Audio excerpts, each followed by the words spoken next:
Today, in the Lefebvre HR and Employment Law podcast, we're discussing the judgment in the case of Palanque and the Big Table Group Limited, in which an employment tribunal was asked to decide whether tips paid via a tronc should also be considered when calculating a worker's holiday pay.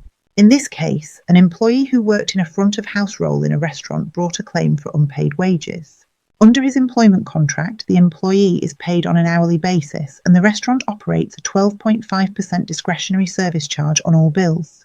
The money collected via these service charges is pooled, then shared among the restaurant staff via a tronc, a system in which tips are pooled and shared out between staff. These monthly tronc payments are paid from the employer's bank account at the same time as the employee's wages, and are listed separately on the payslip.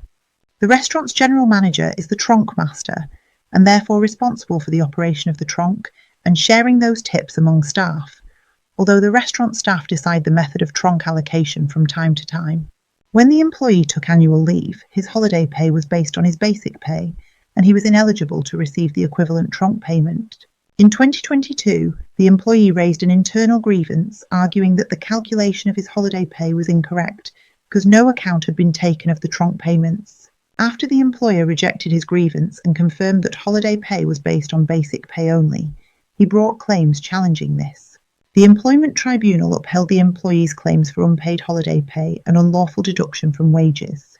The tribunal firstly held that, when read together, the references to the tronc in the employment contract and within the tronc terms and conditions provide a contractual entitlement to receive whatever tronc payment the tronc policy provided, as the individual's tips allocation within any given week. Secondly, considering the fact tronc payments are paid via the employer's payroll and are recorded on payslips, the tribunal went on to conclude that the tronc payments were payable by the employer.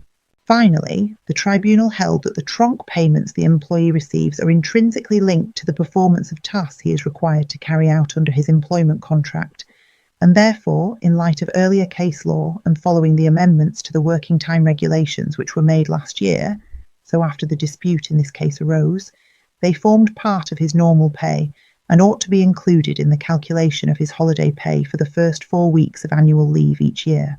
The tribunal noted that if the tronc payments were not included in his holiday pay, the employee would lose as much as 50% of his normal remuneration during that period, and that this would act as a deterrent from taking annual leave. While employment tribunal decisions are not binding on future tribunals, the decision is likely to be persuasive in disputes sharing similar facts. Additionally, it seems likely that depending on the individual circumstances, tronc payments may be found to be intrinsically linked to the performance of a worker's contractual tasks, and/or regularly paid in the 52 weeks preceding the calculation date. In some cases, they may also take account of seniority or length of service. Look out for further episodes in this series to stay up to date on all things HR and employment law related.